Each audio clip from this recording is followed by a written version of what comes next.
Now that we have a solid understanding of the key economic factors that create waterfall dystopia in the first place, we can finally cut through the BS of most of the sales pitches we hear about agile processes, frameworks, ideologies, and tools. What they're all promising is that you don't understand just how dystopian you are with your infinite batch sizes and your stage gate waterfall approach to remedying them. But that's only half the story, isn't it? They don't always address the economics that got you there or the legacy that you can actually tap into to power your flight into innovation. On the other hand, they do tend to promise this Agile Utopia, a land full of rainbows where we fly on unicorns into the sky city of our destiny. That's mighty amazing, isn't it? And especially if you're selling software as a service, that's pretty tempting. You mean it's only $9 a month? If I can go from dystopia to the city of the future and live my dreams, that's amazing. Well, that is a crazy amount of pressure for anybody who's trying to actually change the organization, and it sets up a lot of false expectations about what you can become and provides no guidance on what to do next. Let's dig more into that in this video. Our first step in cutting through the clutter of what we really mean pragmatically when we're trying to get out of dystopia and to the Agile Utopia of sunshine and rainbows is to really nail down what risk we're taking on if we don't do anything. What if we do allow infinite batch size to increase without being held in check? Mostly, we expose ourselves to enormous financial risk. So the number one thing that you can do to go from dystopia into simple Big Bang waterfall as you start to continuously invest is to have really great finance and accounting measures in place that put a WIP constraint at both a time box and funding level. If you can set a cap to project funding per increment and set a cap to the length of time for any given project, that goes a long way to preventing the role of politics in creating larger and larger batches that can only be pivoted away from by canceling the project completely and potentially laying off several employees.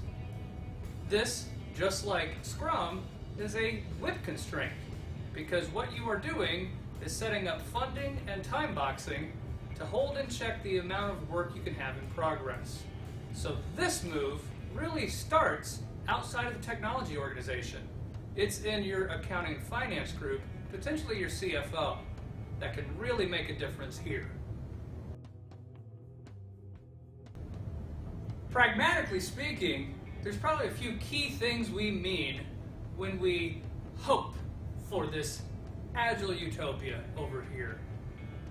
It's not that we really think that automation or robots or artificial intelligence and flying cars and space travel is going to make the human experience better. What we really are looking for is for work life to be more meaningful for the knowledge worker.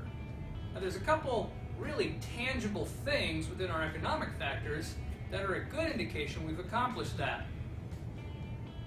Our transaction costs in an Agile Utopia would be extremely low.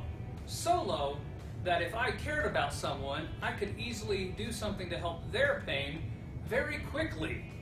If I'm listening to a social media network and someone I identify with voices a complaint about an application, I can just fix it. I can fix it in moments. That's a utopian level of responsiveness. Economies of scale would be focused on collaboration, but never put people in a silo or make them feel alone. We want to make sure that the work and the value of each individual worker is extremely valuable, and that requires socioeconomic exchange and interaction. There would be no cost to delay because we would rapidly respond. We would have enough slack to be creative and to explore our own interests. Our fixed costs wouldn't be an issue.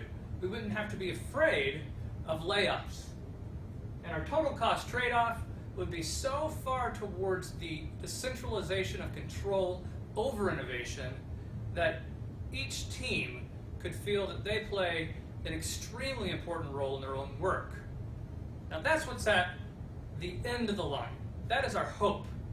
We should be realistic about the fact that just like real infinite batch-sized dystopia doesn't exist in the world very often, to truly try to accomplish this infinitely fast responsiveness to market as a creative knowledge worker also isn't terribly realistic. To get pragmatic, we have to look at each step from Big Bang Waterfall over to the culture of innovation to understand exactly where we're trying to go and what it takes to get there.